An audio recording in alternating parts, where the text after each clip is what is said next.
What's up, Otakuans? It's your host David back with another episode of the Manga Corner. So, the plan is to complete all of the books that make up season 1 of the Goblin Slayer. Then, when the next season comes out this coming fall, continue to drop the volumes in correspondence to that. The same plan also applies to Rising of the Shield Hero because it will also be coming out in this fall. Along with that update, I will also be changing the format of how I will be doing the Manga Corner volume reviews. Before, I would simply do a full review of each chapter from beginning to end, but now I will focus mostly on the major changes between the anime and the novel.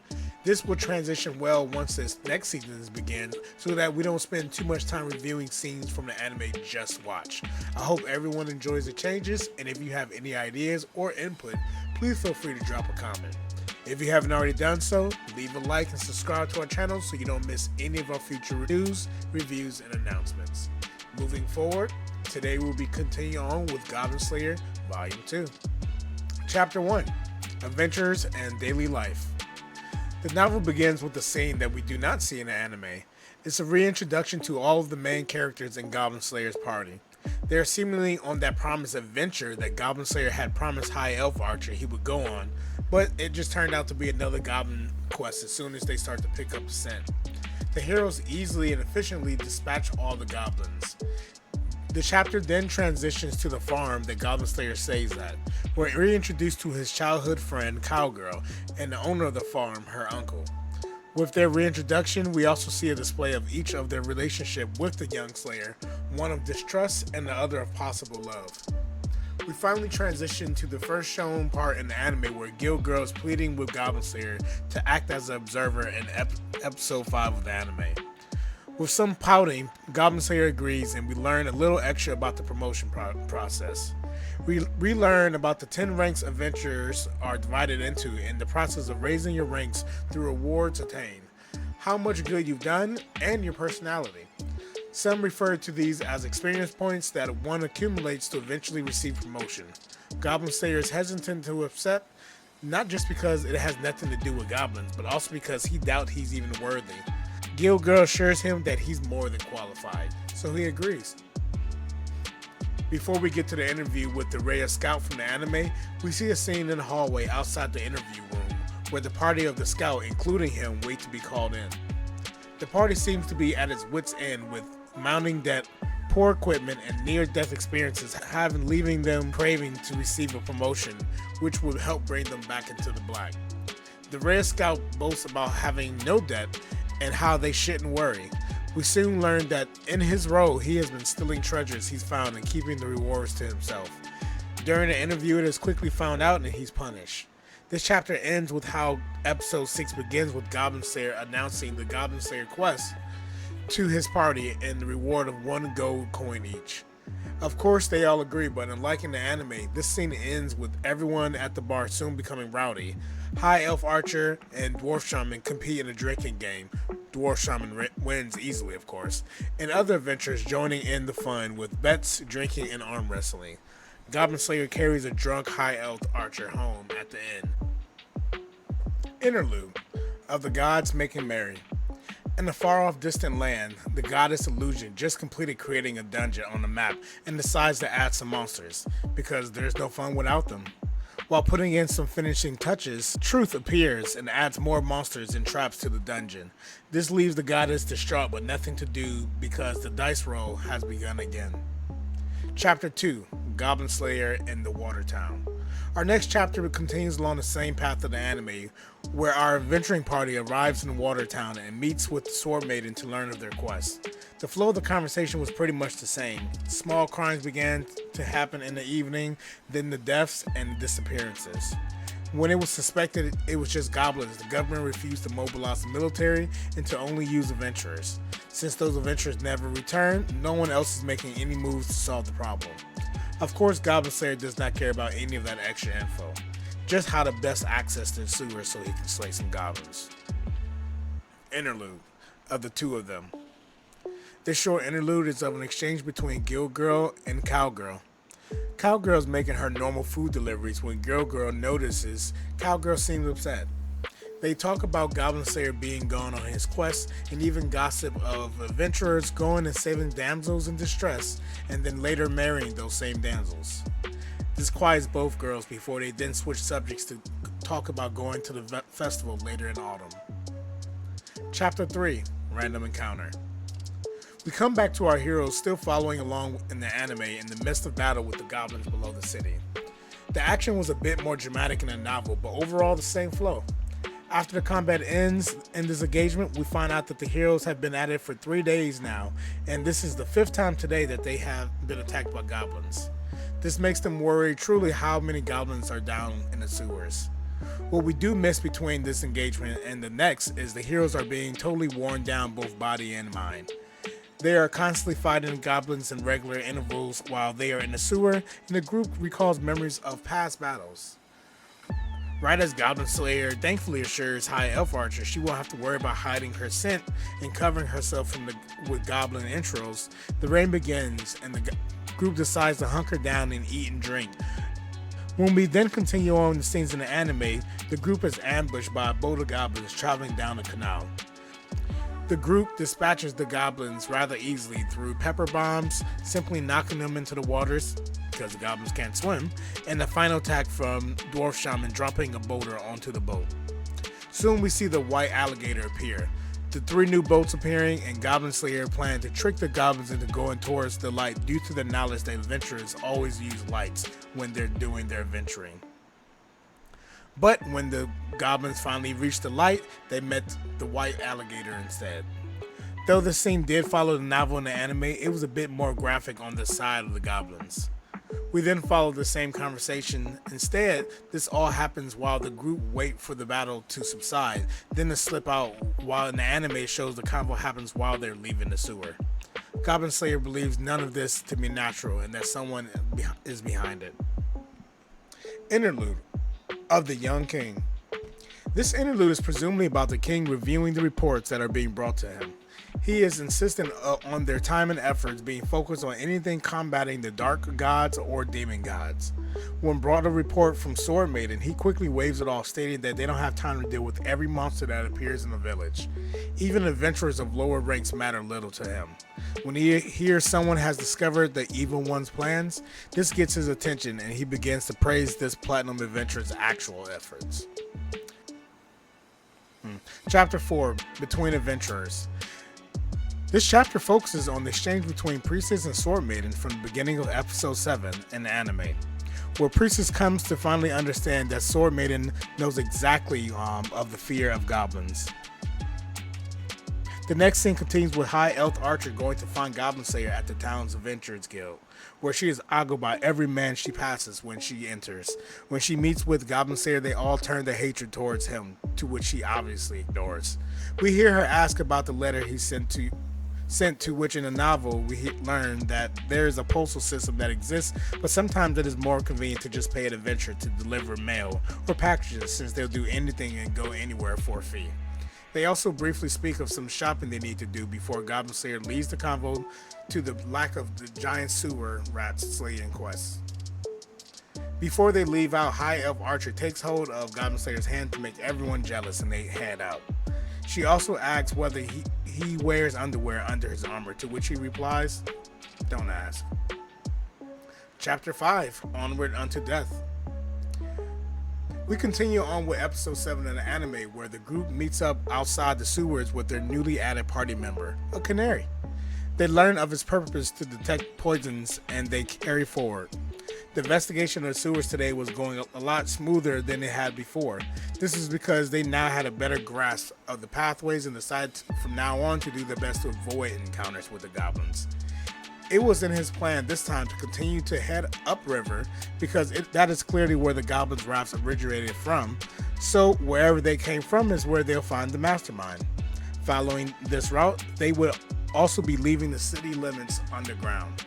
A while later is when they reach the end of the map, where we pick up back up in the anime at the discovery of Suit, where torches were to be lit, and they discuss who may be used to reside before the goblins.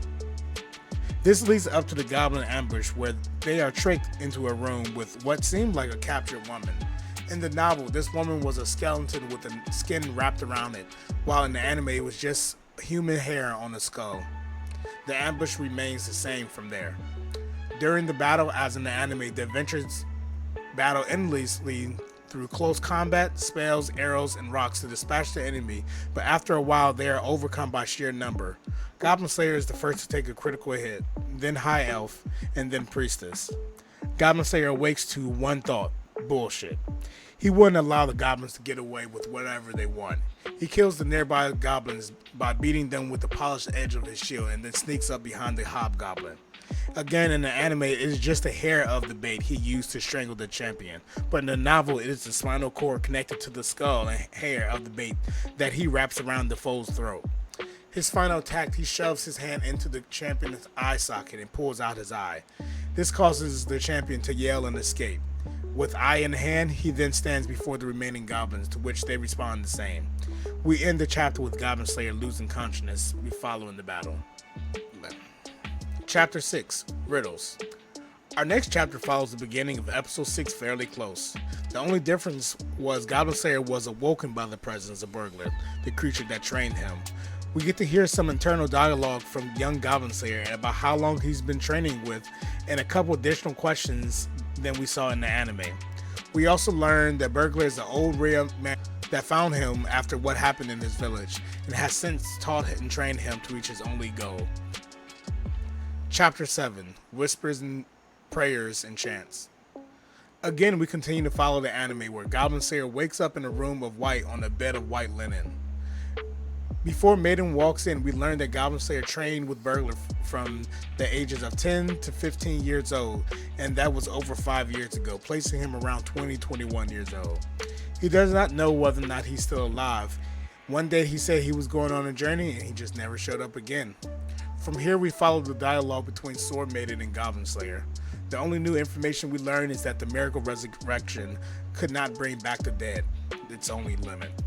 Next, Priestess awakes, and she of course is embarrassed that Goblin Slayer saw her naked, but he tells her to calm down and assures her that she has no scars. From there, the chapter follows the anime up until they leave. Interlude of an adventurer quit meddling with other adventurers. This interlude is very short, where our focal character is speaking to an all-female adventurer party. His intent is just to tell them to be extra careful due to the fact that they're all girls and they have more dangers than normal. He then recalls since he is in town, it must mean goblins. Chapter 8, A Moment's Rest. A Moment's Rest begins with the team having a meal and agreeing to split while Goblin Slayer and Priestess rest and repair their gear. Goblin Slayer was oddly willing, so we continue from there with the Tuesday out. These things follow quite closely to the novel, where they go on to an equipment shop where the merchant is at first quite rude to Priestess, before a helmet-faced Goblin Slayer's silver tack catches his attention. After they leave, we can see Priestess has a genuine laugh at how the merchant reacted to Goblin Slayer's presence. Afterwards, during the ice cream scene, we learn that Priestess is still 15 years old before she convinces herself to get ice cream. Soon, Witch and Spearman show up and brings a moderately large parcel for Goblin Slayer. Witch offers hers and Spearman's help, to which Goblin Slayer turns down. When asked what the bag was for, he gave the answer everyone expected: Goblin Slaying. The novel takes a turn from the anime a bit here, and where we read that Goblin Slayer and Priestess returns to their shopping after this exchange, and Priestess reflects on whether she'll ever catch up to Goblin Slayer's silver ring. Shortly after, the two met up with the rest of the party, where they somewhat briefed them on the experience they had down there. A high elf archer interjected saying it's not allowed to talk about during food. Lizard Priest agreed it's best to listen to your companion's request, and this made Goblin Slayer pause in thought. Companions. Interlude of the slaying of the evil Sect. Oddly enough, this interlude may be the intro to episode 6 of the anime. The difference is the focal character was also ranting about how the ritual site was found and their plan to establish themselves beneath the city and using the goblins to advantage. But all the goblins are now murdered. Where did his plans go wrong? Suddenly his thoughts are interrupted by a hero appearing with her one companion. The anime shows two, but the novel emphasizes there was only one. Chapter 9, The Monsters That Must Not Be Named. The following chapter immediately rejoins the group back into the catacombs, where they are already at the room with the eye monster. Unlike in the anime, the group didn't already know the powers of the giant eyeball. So when they initially attacked, Priest's protection spell was dispelled and Dwarf Shaman's physical spirit wall was attacked by the disintegration. After learning this, they pulled back outside the room and confirmed that as long as you don't enter, it won't attack you. From there, we follow the anime as Goblin Slayer enacts his plan of first High Elf Archer running around to distract the eye, then putting the eye to sleep with Stupor, next the Flower, a Dragon Tooth Warrior, and one protection spell. The chapter continues into episode 9, where the party investigates the large mirror on the wall following the battle. What the group saw in the anime differed from what we read in the novel. In the novel, they saw a wilderness and it was covered with green sand with a sun that glinted under a dead twilight sky. They also saw the same ruins from a previous quest that had the well-equipped goblins. From here, they gathered that this mirror must be a gate that the goblins are using and someone even higher is controlling. Soon they hear the sound of the approaching goblins, and the chapter ends with Goblin Slayer remembering his master's question, "What's in my pocket?" Chapter 10, City Ruins and Magical Traps. So not to go on and on about this final battle, I would suggest you simply watch the fight from episode 9 to get the full picture. But after the efforts of everyone working together, Lizard Priest in his muscular form manages to rip the mirror from the wall while the others take care of the goblins attacking. Goblin Slayer kept the Goblin Champion busy by constantly moving and forcing him to needlessly attack his own allies and attempt to hit him. The champion blindly attacks Goblin Slayer due to his own anger for Goblin Slayer forcing him to have to kill his own troops just to get to him. Once Lizard Priest alerts everyone that the mirror is down, Goblin Slayer orders it to be held face up and everyone to get under it. The battle ends with Dwarf Shaman shoots his stone blast into the already weak ceiling from the explosion to cause the ceiling to fall, killing all the goblins. The heroes emerge from under the mirror and rubble, victorious and exhausted. Chapter 11, Theron back again. This volume is closed out by the final scene of episode 9. We hear some internal thoughts from Sword Maiden and this warm feeling she has in her heart since she's laid beside Goblin Slayer. His scars and dedication drew her to him as she observed his scars as he slept. Her thoughts are then interrupted by the soft footsteps of someone approaching. She immediately knows it's Goblin Slayer, even with no sight. Goblin Slayer confronts Sword Maiden, asking if she already knew, and she admits it. He admits he had planned to ask everyone he met until someone admitted it, and she just happened to be the first one. Though you can't tell from the anime, Sword Maiden is very flustered while talking to Goblin Slayer, to the point it's hard to control her emotions and reactions. When it seems Goblin Slayer has figured everything out, she admits that though there was once a bigger problem, it was dealt with by the heroes elsewhere, and now the problem is just goblins, and that she is unable to deal with the problem because of what happened to her. Though Goblin Slayer says he can fully save her, if she ever needs protection from goblins, he'll be there. Even in her dreams, he'll always be there. He leaves Sword Maiden in tears as she finally feels a warmth in her heart that she hasn't felt in a very long time. She finally is able to have a good night's rest. The final carriage scene from episode 9 closes out the volume. And that marks the end of the second volume of Goblin Slayer. I hope you all enjoyed this second installment of the series. Though I did enjoy it, I would say volume 1 is my favorite so far. Even though they were about the same length, I feel a lot more happened in the first volume, while the second really focused on a couple major events. Regardless, I am looking forward to what's in store in the next volume, as well as in the next season. As I said before, I will be moving on to the Rising of the Shield Hero, Volume 1, next continuing until we reach where the anime left off in Season 2. I do want to start doing these alongside the season, focusing more on the differences from the novel to the anime adaptation. Once we have caught up, we will juggle both Shield Hero and Goblin Slayer. But until then, stay tuned for some Shield Hero content. Have a great weekend. Peace.